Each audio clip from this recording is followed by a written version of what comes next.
Selamat pagi semuanya, perkenalkan nama saya Maria Angelia sebagai mahasiswa Fakultas Hukum Universitas Lampung. Izinkan saya untuk mempresentasikan mengenai materi hubungan hukum dan akibat hukum.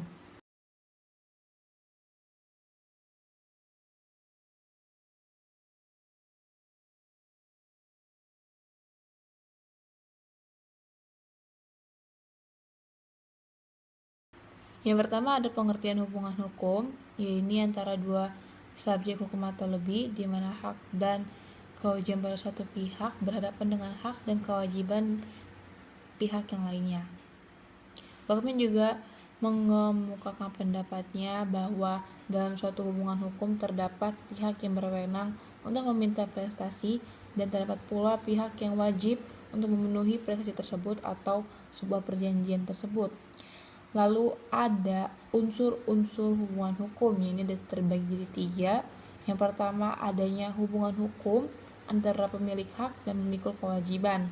Contoh, A sebagai pemilik rumah mengadakan hubungan sewa menyewa dengan pihak B sebagai penyewa. Lalu yang kedua adanya pihak-pihak yang hak dan kewajibannya saling berhadapan. Contoh, A menyewakan rumahnya kepada B. Hubungan hukum tersebut menimbulkan akibat A berkewajiban menyerahkan rumahnya kepada B, lalu berhak menerima pembayaran dari B, dan dari pihak B tersendiri berkewajiban membayar harga sewa kepada A, berhak menempati rumah milik A. Dan yang ketiga adanya objek yang saling menjadi inti atau pokok dari suatu hubungan hukum. Contoh, pihak A menjual mobil kepada pihak B. Objek dari hubungan hukum tersebut antara A dan B adalah mobil. Lalu ada pun syarat hubungan hukum. Ini terbagi menjadi 2. Yang pertama, adanya dasar hukum. Artinya peraturan hukum yang mendasari atau mengatur suatu hubungan hukum.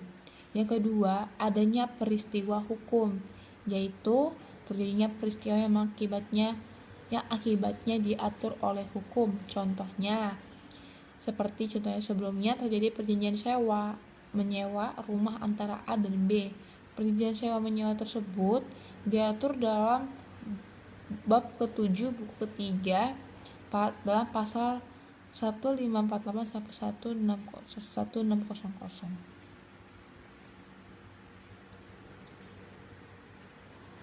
Selanjutnya kita akan beralih kepada akibat hukum, di mana pengertiannya itu adalah hasil atau akibat yang timbul dari peristiwa hukum itu. Contoh akibat hukum yang timbul karena perbuatan subjek hukum antara lain yang pertama dipidananya seseorang karena telah melakukan pembunuhan atau tindakan kriminal.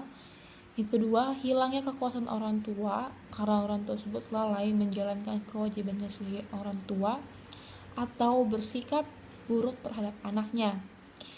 Tapi kita lihat skema akibat hukum merupakan sumber lahirnya hak dan kewajiban. Yang pertama, dalam skema pertama ini adalah hubungan hukum, lalu beralih menjadi peristiwa atau perbuatan hukum, dan ketiga munculnya hak dan kewajiban.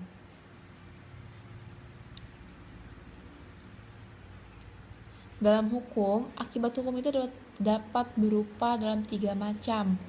Yang pertama, lahir, berubah, atau lenyapnya suatu keadaan hukum. Agar dapat mudah dimengerti, kita beri contohnya. Seorang yang telah mencapai usia 21 tahun dianggap telah dewasa dan oleh karenanya juga telah cakap hukum. Keadaan hukum menjadi berubah karena sebelum mencapai usia 21 tahun, seorang subjek hukum belum memiliki kecakapan hukum. Lalu yang kedua, lahir, berubah, atau lenyapnya suatu hubungan hukum. Contohnya, A dan B melakukan perjanjian jual beli motor. A sebagai pemilik dan B sebagai pembeli. Kemudian lahirlah hubungan hukum serta antara A dan B. Hubungan itu kemudian dituangkan menjadi perbuatan hukum dan disepakati dan berlakunya perjanjian tersebut. Setelah mobil diterima oleh B dan A telah menerima pembayaran dari B, maka lenyaplah hubungan hukum tersebut karena hak dan kewajiban yang terdapat dalamnya dapat telah ditunaikan atau dipenuhi. Yang ketiga, lahirnya sanksi apabila dilakukan suatu perbuatan yang melawan hukum. Contoh, A. Membunuh B. Membunuh merupakan perbuatan yang melawan atau bertentangan dengan hukum karena dilarang dan diancam dengan pasal 338 KUHP. Oleh sebab itu timbullah akibat hukum. Bagi A, yaitu pemindahan atau dihukum berdasarkan undang-undang yang mengaturnya atau dalam pasal 338 KUHP. Demikianlah presentasi atau penjelasan materi dari saya mengenai hubungan hukum dan akibat hukum. Kiranya video ini atau penjelasan ini dapat menjadi pembelajaran buat saya dan bagi teman-teman sekalian. Saya pamit undur diri. Saya ucapkan terima kasih.